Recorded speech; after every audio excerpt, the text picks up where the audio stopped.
Hey, ciao zusammen, herzlich willkommen bei René's Weg. Ja, eigentlich geht es eben nicht mehr so, weil ja, ich bin ein Schritt weiter. Alea jacta est, die Würfel sind gefallen.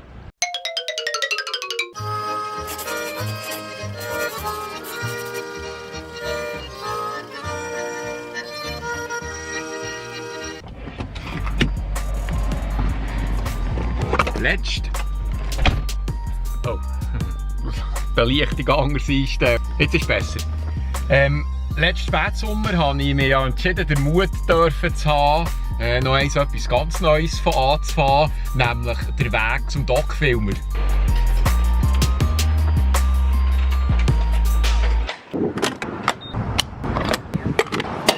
Und jetzt ist es also soweit. Ich habe meinen ersten bezahlten Auftrag für einen Doc-Film, respektive für einen Porträtfilm.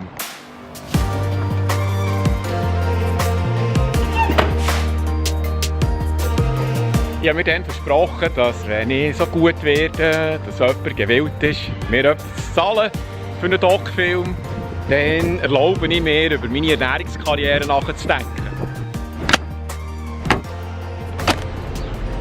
Und genau das habe ich gemacht. Mit viel Mut und ein paar schlaflosen Nächten habe ich mich entschieden, mit der Praxis aufzuhören. Ab Ende Mai ist fertig mit Ernährungsberatungen in Hollywood. Jetzt sind die zahlten Aufträge aber noch in der Minderheit.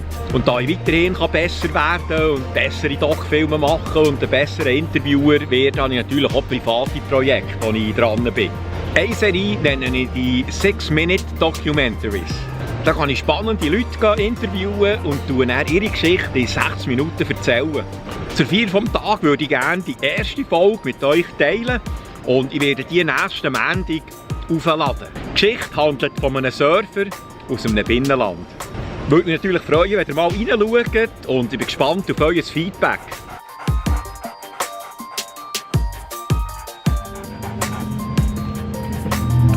Darum nicht vergessen, egal was euch antreibt, dranbleiben. Hey, ich freue mich auf den Montag. Wir sehen uns dann. Bis gleich. Tschüss.